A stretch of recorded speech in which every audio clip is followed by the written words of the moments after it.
இங்கே நம்ம exercise 1.4ல் 7th சம்மு நம்ம பார்க்க போகிறோம். அதுக்கு முன்னாடி என்ன பண்ணணும் அப்படின்னா, இந்த ஃபண்டமெண்டல்ஸ் எல்லாத்தையுமே நம்ம பார்த்து வச்சுக்கணும். அது ரொம்ப நல்லது.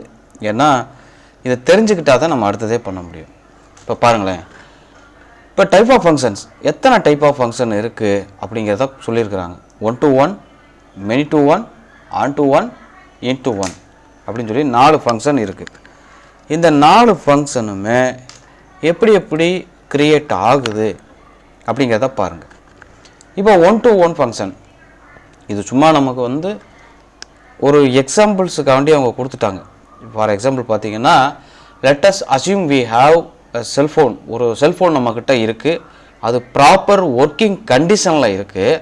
அப்படிங்கும்போது நாம் அந்த செல்ஃபோனை வச்சு ஒரு நபருக்குத்தான் நம்மளால் ஃபோன் பண்ண முடியும். அட் அ டைம், ஒரு டயத்தில் ஒரு நபருக்கு தான் நம்மளால் ஃபோன் பண்ண முடியும். அப்படி பண்ணால் அதுக்கு பேர் 1 to 1. இல்லை சார், நம்ம கான்ஃபரன்ஸ் போட்டுக்குருவோம் அப்படின்னா அது விவாதத்துக்கு உண்டான விஷயமே ஒழிய மற்றது கிடையாது. இப்போ நல்லா பாருங்கள், ஒரு ஃபங்க்ஷன் இது எப்படி கிரியேட் ஆகுதுங்கிறத பாருங்கள். ஃபங்க்ஷனுங்கிறது எப்படி கிரியேட் ஆகுது? A tends to B, ஏலேருந்து பிக்கு போகுது அப்படின்னு சொன்னால், இந்த ஏல இருக்கக்கூடிய எலமெண்ட்டை நம்ம சப்ஜெக்ட் பண்ணியிருப்போம்ல, அந்த சப்ஜெக்ட் பண்ணியிருக்கிறதுக்கு கிடச்சிருக்கிற ஆன்சர், அந்த வர்ற ஆன்சர் எல்லாமே பியில் இருக்கணும், கண்டிப்பாக இருக்கணும். அப்படி இருந்தால் அது 1 to 1 ஃபங்க்ஷன். அதான் சொல்கிறாங்க பாருங்களேன்.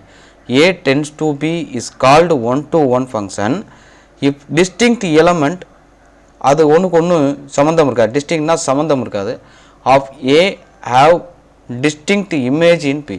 அப்போ ஒவ்வொரு சம்மந்தம் இல்லாத ஒரு எலமெண்ட்டோடு இருக்கணும். இப்போ ஏங்கிற எலமெண்ட்டு, இங்கே ஏங்கிற செட்டு இருக்குது, இது பிங்கிற செட்டு இருக்குது. இந்த 2 செட்லேயுமே இப்போ 1 அப்படின்னு ஏதாவது ஒரு வேல்யூ சப்ஜெக்ட் பண்ணால் பியில் அது வேறு வேல்யூவை தான் கொடுக்கணும். சரிங்களா? ஒரு நம்பர் போட்டால் 2 வேல்யூ கிடைக்கும். இப்போ சப்போஸ் x² போடுறீங்கன்னா +or-1ன்னு வரும். இப்படி வரக்கூடாது. 1 to 1 ஏதாவது ஒரு வேல்யூ தான் வரணும். ஒரு நம்பர் போட்டால் ஒரு வேல்யூ தான் வரணும். அதுக்கு பேர் 1 to 1. அதை நம்ம எப்படி சொல்லுவோம் அப்படின்னு சொன்னால், இன்செக்ஷன் அப்படின்னு பேர், அதுக்கு பேர். சரிங்களா? சரி, அப்படி இல்லை அப்படின்னா f(a1), f(a2) இந்த 2 ஈக்குவலாக இருந்தால், ஃபார் ஆல் a1 a2 இது எல்லாமே, அதாவது ஏலேருந்து எடுக்கக்கூடிய எந்த ஒரு எலமெண்ட்டும் அதை நம்ம சப்ஜெக்ட் பண்ணுறோம். எதுக்குள்ளே? எஃப்ஆஃப்குள்ளே சப்ஜெக்ட் பண்ணுறோம். a1ம் a2வும் ஈக்குவலாக இருந்தால் அது 1 to 1 ஃபங்க்ஷன் அப்படின்னு சொல்கிறாங்க. சரிங்களா? ரைட், உங்க ரொம்ப குழப்பிக்க வேண்டாம். ஒரு எலமெண்ட்டு போட்டால் அது ஒரு எலமெண்ட்டை கொடுத்துச்சுன்னா அது 1 to 1 ஃபங்க்ஷன். அடுத்தது பாருங்கள், many to 1. many to 1 அப்படிங்கிறது என்ன அப்படின்னா, அதே தான் ஏவோட வேல்யூவை சப்ஜெக்ட் பண்ணுவோம். சப்ஜெக்ட் பண்ணும்போது பியில், அதாவது கோடொமைனில் நமக்கு எப்படி இருக்கும் அப்படின்னு சொன்னால், 2 இல்லைன்னா அதற்கு மேற்பட்ட எலமெண்ட்டில் அது கனெக்ஷன்லாம் இருக்கும். அப்படி இருந்துச்சுன்னா அது many to 1. பாருங்களேன், டெஃபினிஷன் கொடுத்துருக்காம பாருங்களேன். A tends to B.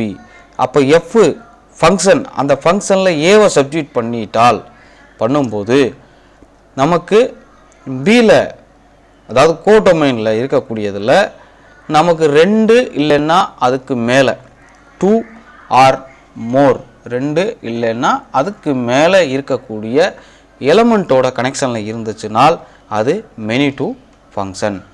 சரிங்களா? சரி, அடுத்து என்ன? on to function. on to ஃபங்க்ஷனும் many to ஃபங்க்ஷனும் கொஞ்சம் குழப்பம், ஆனால் நம்ம கவனமாக பார்த்துக்கணும். பாருங்களேன், ஏற்கனவே நம்ம சொல்லியிருக்கோம். இது என்ன சொல்லியிருக்கோம் அப்படின்னா, ஏங்கிறது டொமைன், சரிங்களா? பிங்கிறது கோடொமைன். இந்த ரேஞ்சுன்னு இருக்குது பார்த்தீங்களா? இப்போ ரேஞ்சுங்கிறது என்னன்னு கேட்டிங்கன்னா, இந்த f(x) அப்படின்னு ஒரு ஈக்குவேஷன் இருக்கும். அந்த ஈக்குவேஷன் நமக்கு ரேஞ்சுன்னு நம்ம சொல்லியிருக்கோம். சரிங்களா? அந்த ரேஞ்சு கோடொமைனுக்கு ஈக்குவலாக இருந்தால், நல்லா கவனிங்க, கோடொமைன்ங்கிறது பி, செட்டு பி, இது ஏ, இது பி, அது கோடொமைனுக்கு ஈக்குவலாக இருந்தால் அங்கே on to 1 ஃபங்க்ஷன் இருக்கும். தெளிவான ஒரு விஷயம், நல்லா புரிஞ்சுக்கணும். புரியுங்களா? ரேஞ்சுக்கு கோடொமைன் ஈக்குவலாக இருக்கும். அப்படி இருந்தால் கண்டிப்பாக அது ஆன் டு ஒன் ஃபங்க்ஷனில் இருக்கும். அதுக்கு பேர் சர்ஜெக்ஷன் அப்படின்னு பேர். அப்போ அதுதான் டெஃபனிஷன் கொடுத்துருக்குறாங்க.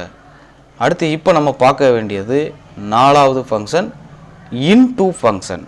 இன்டூ ஃபங்க்ஷன் அப்படின்னா என்ன அர்த்தம் அப்படின்னா, நல்லா கவனிச்சுங்க, ஒரு ஃபங்க்ஷனில் ஏவை சப்ஸ்டியூட் பண்ணும்போது அது என்ன செய்யும், பியில் இருக்கக்கூடிய ஏதாவது ஒரு எலமெண்ட்டை அது விட்டுரும்.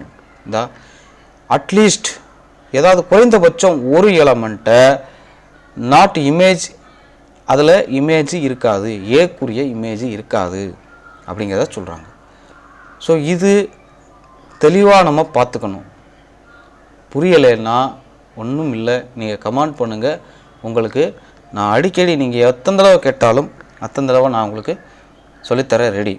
ரைட், இப்போ நம்ம பார்த்துட்டோம். இந்த 4 ஃபங்க்ஷனுமே டைப் ஆஃப் ஃபங்க்ஷன் நம்ம சொல்லிட்டோம். இதை தவிர என்ன இருக்குது அப்படின்னா பைஜெக்ஷன் அப்படின்னா என்ன. இப்போ ஒரு ஃபங்க்ஷனில் ஏ டு பி, ஏவை சப்ஸ்டியூட் பண்ணுறோம். அப்படி சப்ஸ்டியூட் பண்ணும்போது 1 to 1 ஆன் டூவும் இருந்துட்டால், அப்போ 1 to 1னா என்னது, ஒரு நம்பர் போட்டால் ஒரு நம்பரோட கனெக்ஷனில் இருக்கும் நம்ம சொல்லியிருக்கோம். அதே மாதிரி ஆன் டூ என்னன்னு சொன்னோம் இல்லையா. அந்த ரெண்டுமே இருந்துச்சுன்னு சொன்னால் அது பைஜெக்ஷன் அப்படின்னு பேர். நல்லா புரிஞ்சுக்குங்க. 1 to 1னா என்ன, ஆன் டூ என்னன்னு தெரிஞ்சுக்கணும். தெரிஞ்சிட்டா தான் பைஜெக்ஷன் தெரிய முடியும். Right, bijection okay. அடுத்து அவ்வளோதான். இது ஹரிசாண்டல் வெர்டிக்கல் லைன், அது ஏற்கனவே நம்ம பார்த்தது.